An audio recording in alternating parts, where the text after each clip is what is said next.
The Tao of Self-Confidence, episode 913. Welcome to the Tao of Self-Confidence, where I share stories of amazing women who have discovered their inner journey to self-confidence. Visit our website at thetaoofselfconfidence.com. Your inner journey to self-confidence awaits. Pre-order a copy of Bridging the Confidence Gap: How Empowered Women Change the World on Amazon, Barnes & Noble, Indigo, and all major book retailers worldwide. Well, hello, friend. Welcome to the Tao of Self-Confidence, where I share stories of amazing women who have discovered their inner journey to self-confidence.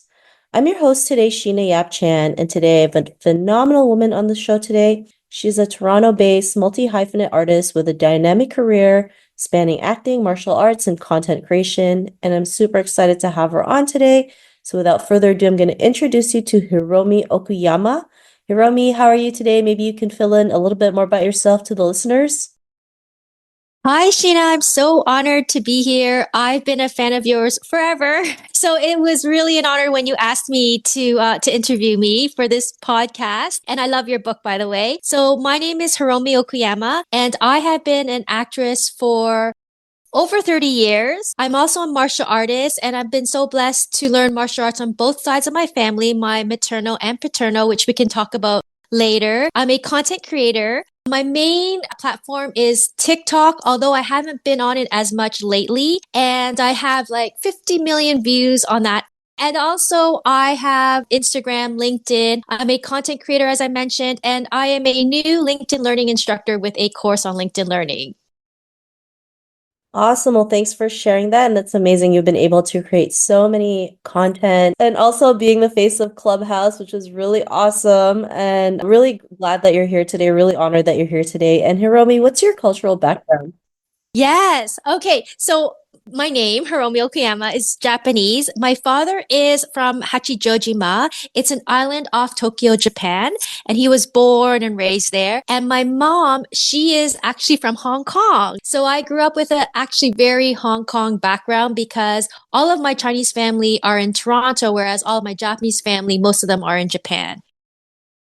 Thanks for sharing that. And what'd be your favorite self-confidence quote?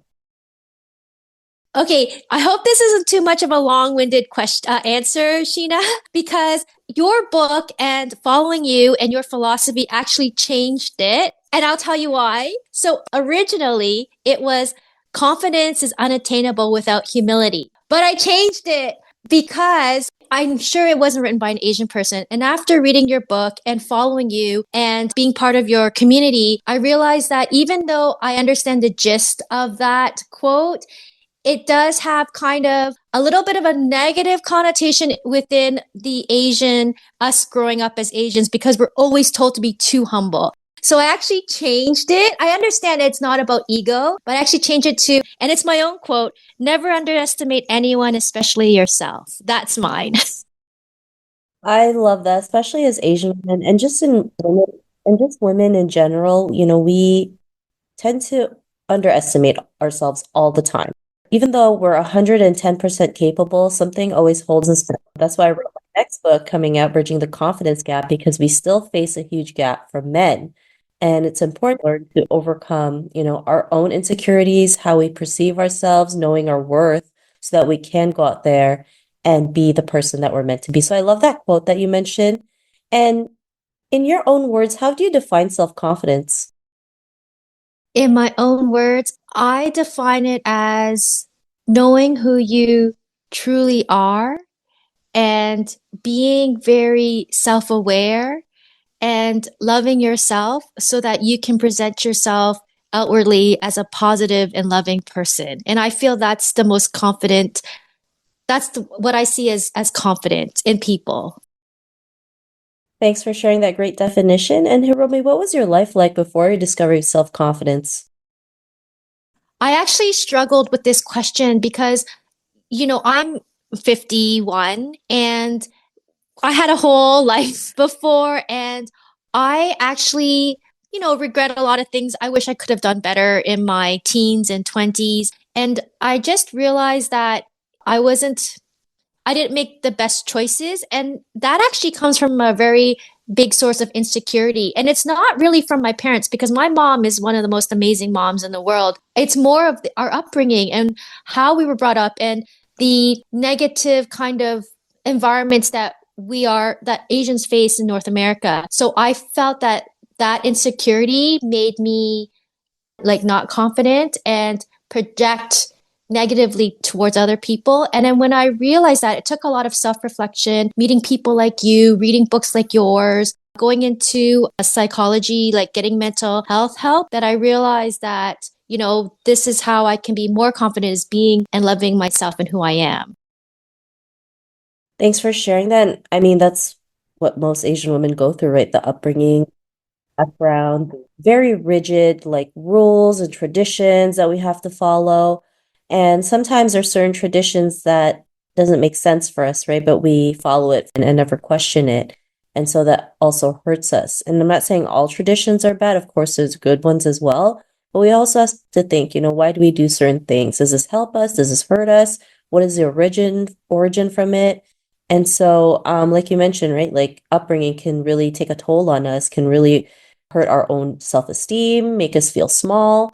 And it's important to be aware of that so we can find ways to like work on it, boost our confidence, even work through our traumas because our upbringing can bring trauma to us. And so what was that point in your life when you realized you can go out there and be who you are today, Hiromi doing so many different amazing things, acting, content creation, martial arts. What was that aha moment?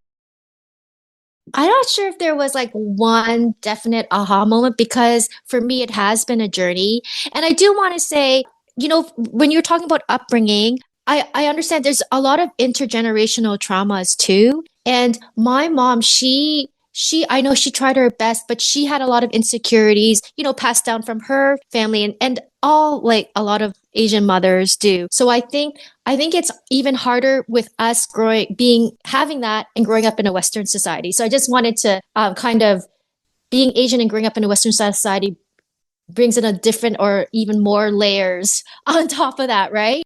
As for my aha moment, I martial arts has been really helpful. Even though I've been training since I was a child, I actually didn't train that much during high school and university in my early 20s. And I think that's kind of coincides with me not being as confident in those times too. I think my biggest moments were probably starting getting back into martial arts, teaching again, and starting to really be more active and being more out there with, like, say, Clubhouse, like social audio, being on TikTok with all my videos, and getting so much wonderful feedback. I think those were those moments, those sprinkled aha moments throughout my life that really helped me to be more confident and be happy about it and confidently say that I'm proud of it.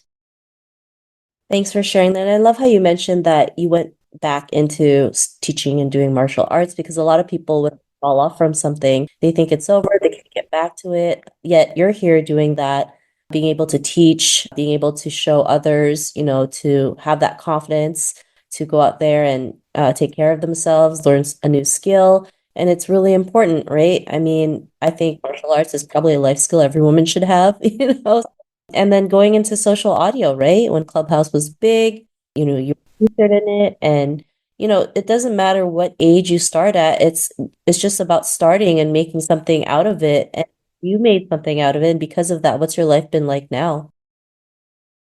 My life right now is I get to meet so many incredible people and people it's so lovely when people really appreciate me for what I do, and I feel like in a spiritual sense I feel like I'm given these gifts and I'm able to give back. So because I was able to learn martial arts from my father and my gongong, my maternal grandfather, he taught me Tai Chi, and my Japanese father, taught me Shotokan karate. I'm able to use those gifts and then give back. And I just did a seminar embracing menopause with martial arts, and I'm trying to do this monthly. And I have a Facebook group, and the feedback I got from other women, how it was so empowering and they felt so good and they loved kicking again. It was just so amazing that I can give that to others and also children, to a lot of parents of the children I teach. They're so appreciative of what I do as well. So not only am I able to teach a younger generation, I'm also able to teach women of my generation, Gen X, and that feels really, really good.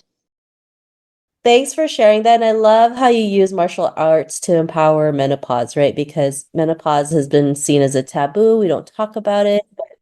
As a woman, as we get older, we're all gonna go through it, right? All the good, the bad, and the ugly, the hot flashes, and any other things that we go through, the mood swings. And so it's important to have an outlet like martial arts to embrace that. And so I love that you do that and that you provide that for women who are going through menopause or perimenopause because it's so important. Sometimes I feel like we're alone. I'm not there yet, but when I am, definitely join that. And Romy, to the woman who's listening to your episode, she may be in her own journey to self-confidence. What would be that one tip you would give to her? I know this might sound like cliche-ish, but really, really invest in self-care. Really, because women are taught to do so much and told to do so much. And just to have that self care and going out with friends and, or going to a spa or getting your nails done, like just really invest in that so that you can be the best person when you are faced with challenges. I love that tip. I also shared that in the top self-confidence where having a self-care routine is so important, even if it's just 5 minutes of your day, right? As women, we tend to take care of everybody else and we forget to take care of the most important person in the world, which is ourselves. So I love that you mentioned that. And yes, we hear it a million times, but sometimes we got to be a broken record to get it across, right? To like say, hey, you do need a self-care routine and it doesn't matter what that looks like. So I love that you mentioned that. And if our listeners want to get to know a little bit more about you, check out your work, is there any links or social media profiles we can connect with? Yes, on most social media platforms, I'm at Hiromi Acts. So Hiromi, my first name, and ACTS. So that's on TikTok, Instagram, Threads. On LinkedIn, it's my name, Hiromi Okuyama. And I do have a website, hiromiacts.com. However, I do have a new Facebook group that I mentioned. It's Embracing Menopause with Martial Arts. So if you type that out, that you can probably find our group and join it because it's a small community right now, but it's a really lovely community where we talk about what we're going through. And I just wanted to also mention at the end of my seminar, we had a really great half-hour discussion, and I presented questions for everybody to answer, and it was just really lovely to know that we're all in this together. Thank you so much. And to our listeners, if you want to connect with Hiromi, you can also head on over to thetowofselfconfidence.com and search for Hiromi's name. Her show notes will pop up along with everything else that we talked about. And I just really want to thank Hiromi today for taking the time to share her story and wisdom with us on self-confidence. So thank you so much, Hiromi. Thank you, Sheena. And I can't wait for your new book. I'm really excited. Thank you, thank you. I'm excited too. It's coming out in May of 2025, so super excited that it's available for pre-order. And it was such an honor having you on the show. And to our listeners, be on the lookout for another new episode of another amazing woman's journey to self-confidence, and we'll talk to you soon. Bye for now. You can now purchase The Tao of Self-Confidence, a guide to moving beyond trauma and awakening the leader within on Amazon, Barnes & Noble's, Walmart, Indigo, and other major book retailers. Get your copy today. Thank you for tuning in to another amazing episode of The Tao of Self-Confidence. You can order your copy of Asian Women Who Boss Up book by visiting our website at thetowofselfconfidence.com. Your inner journey to self-confidence awaits.